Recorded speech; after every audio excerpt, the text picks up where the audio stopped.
நான் பகாசுரன் பண்ணுறப்ப நட்டி சார் கிட்ட சொல்லிட்டேன், நட்டி சார் நம்ம வந்து அடுத்த படம் வந்து ஒரு ஒர்க் பண்ண போகிறோம், என்ன பண்ண போகிறேன்னு தெரியல. அடுத்த படம் நான் ஏதோ 3 படம் 3 ஸ்கிரிப்ட் எழுதியிருக்கேன் சார், நீங்கள் எப்படியாவது அதுக்குள்ளே வந்து பண்ணிடுங்க. நான் நட்டி சாருக்கு ஒரு சின்ன மிஸ்டேக் பண்ணேன் பகாசுரனில். நான் அப்போயே சொன்னேன் அதை, சார் மன்னிச்சிருங்க. நான் அதனால அப்போயே சொன்னேன், சார் நான் வந்து கண்டிப்பாக அடுத்த படம் வந்து நான் அதை காம்பன்சேட் பண்ணிக்கிறேன் சார் அப்படின்னு. அவர் எனக்கு அண்ணன் மாதிரி, கூட பிறந்தவர் மாதிரி. நான் ரொம்ப உரிமையாக பேசலாம், நட்டி அண்ணன் கூட என்ன வேணாலும் பேசலாம், டிஸ்கஸ் பண்ணலாம், டவுட்ஸ் கேட்கலாம். அப்போ நான் இவர்கிட்ட போயிட்டு, அண்ணா நீங்கள் வல்லால மகாராஜ் ஏஐயில் வந்து ஒரு இமேஜ் பண்ணி கொண்டு போய் காட்டினேன், டேய் என்னன்னா இப்படி மாற்றி வச்சிருக்கேன் என்ன அப்படின்னாரு. ஆனால் அண்ணன் வந்து ஒரு தோரணையை வந்து கடைப்பிடிச்சார்.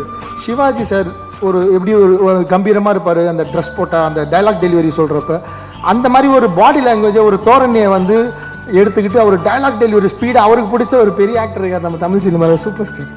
அவரோட பாடி லாங்குவேஜ், சிவாஜி சாரோட பாடி லாங்குவேஜ் எடுத்துக்கிட்டு டைலாக் டெலிவரியில் சூப்பர் ஸ்டார் எடுத்துக்கிட்டார். அது பார்க்க அவ்வளோ சூப்பராக இருந்தது. ஆனால் ரொம்ப ஸ்பீடாக போகிறீங்கன்னு, இந்த கேரக்டருக்கு வயசு 80ன்னு அப்படின்னா, டே 80 நான் படித்தேன் வல்லாளரை பற்றி, 80 வயசுலேயே அந்த மனுஷன் பேரரசன் அப்படி தாண்டா இருந்திருக்கான், சண்டை போட்டிருக்காண்டா 80 வயசில் போய், நம்ம இப்படியே பண்ணலாம் கரெக்டாக இருக்குன்னு சொல்லி அந்த கேரக்டருக்கு அவ்வளோ பெரிய ஜஸ்டிஃபிகேஷன் கொடுத்தாரு. நிச்சயமாக நட்டி அண்ணன் பண்ணியிருக்க ரோலில் இது வரைக்கும் நடிச்சிருக்காரு, அவர் கதாநாயகன் நடிச்சிருக்காரு, முக்கியமான ரோலில் நடிச்சிருக்காரு, வில்லனாக பண்ணியிருக்காரு. இந்த கதாபாத்திரம் நட்டி அண்ணனோட லைஃப்பில் ஒரு பெரிய மணிமகுடமாக இருக்கும். அவர் அப்படி ப்ரெசென்ட் பண்ணியிருக்காரு அந்த ரோலை. நாங்கள் வந்து ரிச்சர்ட் சார் ஹீரோ அப்படின்னு சொன்னாலும் அதுக்கு ஈக்குவலான ஒரு கதாபாத்திரம் இன்னொரு ஹீரோ தான் நட்டி அண்ணன் இந்த படத்தில்.